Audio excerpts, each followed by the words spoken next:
Le 29 avril 2011, Kate Middleton et le prince William se sont dit oui à l'abbaye de Westminster. Amoureux depuis leur rencontre à l'université St Andrews en 2001, le couple aurait pourtant pu ne jamais se marier.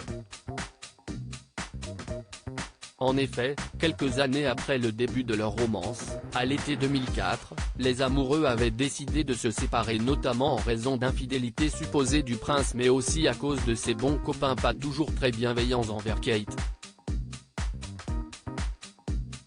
Dans son article Wheels and the Real Girl, Katie Nicholl dévoile que lors de cette rupture, Kate était partie en vacances avec ses amies Olivia Blaisdell et Ginny Fraser en France dans la Dordogne tandis que William était parti en Grèce entre potes.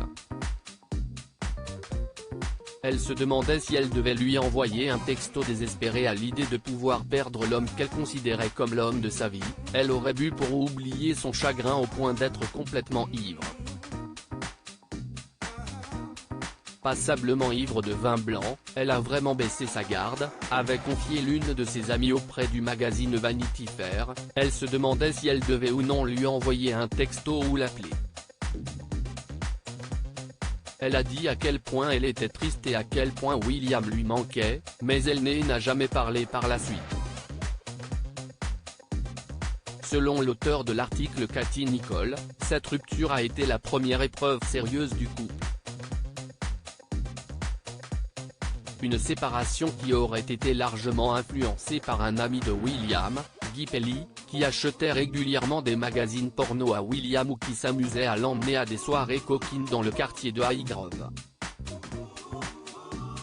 Selon une rumeur persistante, une nuit au club H aurait dérapé plus qu'une autre puisqu'il aurait recouvert l'une de leurs copines de glace au chocolat avant de la lécher, indique Katie Nicholl. D'autres rumeurs supposaient une relation du prince avec les héritières Anna Sloane et Isabella Anstruther Goff-Calthorpe placée des incartades de Will. Kate Middleton aurait ainsi décidé de rompre avec le prince et serait également partie dans sa famille, dans le Berkshire.